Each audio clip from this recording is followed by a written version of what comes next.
13 years ago this week on March 23rd, 2001, the day that changed the wrestling business forever. It was the day that WWE officially bought out their competition, WCW. They put out a press release saying, World Wrestling Federation Entertainment today announced its purchase of the World Championship Wrestling brand from Turner Broadcasting System, a division of AOL Time Warner. Purchase of WCW creates a tag team partnership with the WWE brand that is expected to propel the sports entertainment genre to new heights. Well, it didn't quite work out that way. In keeping with the company's strategic alliance with Viacom, new WCW programming is anticipated to air on TNN in the near future. The possibility of cross-brand storylines and intrigue, however, may start as early as Raw this coming Monday night.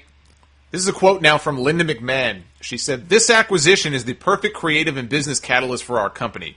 This is a dream combination for fans of sports entertainment. The incendiary mix of World Wrestling Federation and WCW personalities potentially create intriguing storylines that will attract a larger fan base to the benefit of our advertisers and business partners and propel sports entertainment to new heights." You know, when I think back to that day and everything that happened, and now reading this, because I went back, I found the press release and reading all this garbage, and it makes me sad, you know. I mean, WCW deserved to die. Make no mistake about it. They got exactly what they deserved because lots of different people ran that company into the ground. I'm surprised it even lasted as long as it did. The way that they treated that company and the booking and everything else and all the stupid decisions, they deserved to die. But it's a shame that it had to happen because it hurt so many different people. It hurt fans. It hurt the wrestlers. It hurt everybody. And here you read them, oh, it's going to launch wrestling to new heights. Didn't happen.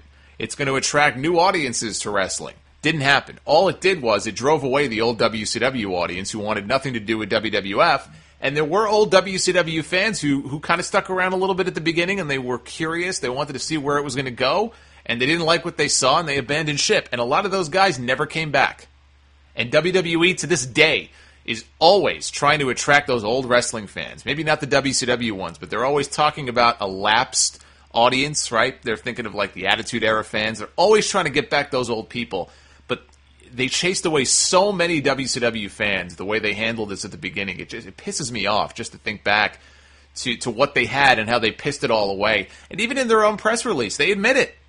They admit that there was going to be a WCW show on TNN. Again, the plan, as I understood it, was always for WCW to take over the Raw spot, to give Raw to WCW, whether they would have called it Raw or not, I don't know, and then let the WWE guys have their time on SmackDown on Thursdays. Now, I don't know that I would have done it that way. I wouldn't have given up Raw for them, but that's how serious they were.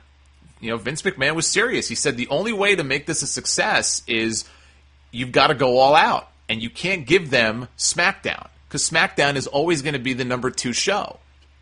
You know, he had enough foresight to know that if we're going to make this work, we've got to make them number 1. We've got to give them that prime real estate on Monday nights. We'll be okay. People are going to tune in to find The Rock and Stone Cold and all of our guys on Thursday nights, but they had plans in place, and they just pissed it all away. It was that Booker T. Buff Bagwell match in Tacoma, Washington, and Vince pitched a fit because the match sucked. And the crowd crapped all over it because to them, WCW was the enemy and we have to boo them and we have, you know, they're not the WWF guys, so we don't like them. We've always been conditioned to think that. Plus the match sucked. And that was it. All those plans got dropped. I mean, I can't even begin to imagine how things might look had they moved forward. I mean, maybe it would have failed anyway and we'd be right where we are now. There's no way of knowing. It's like the biggest what-if question in the history of wrestling. You know, what if?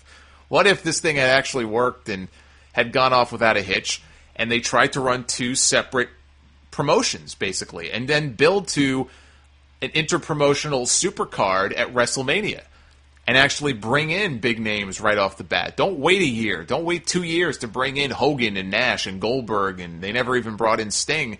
Get these guys at the beginning. Get them in the first, 6 months and slowly bring them in and roll them out.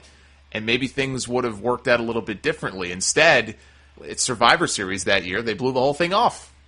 And everything in this press release that Linda McMahon and the other people they quote, everything they talked about from creating new programming to attracting new fans and all these different things never happened. It never panned out. The only thing that did happen is they did mention the tape library in their press release, And that's the one thing that they've made a shitload of money on. And it's actually amazing how well the WCW DVDs are doing now. The Goldberg DVD was the number one selling DVD, I think, of the most recent quarter. And they had a War Games DVD. I think they had the Best of WCW Volume 1 that came out. Those are some of the highest performing DVDs they've done in the last year. And that's why they're doing a Volume 2. They're doing more. They want to do more WCW releases. And that's another reason why I think it's inevitable that Sting is coming in, whether he wrestles or not. I mean, you can use him to promote the DVDs. You can use him to promote the WCW content to drive people to subscribe to the network, because there's still people out there who are interested in the old stuff. They don't give a shit about the new stuff, but it's that old stuff that they want to see. There's still an audience out there for it.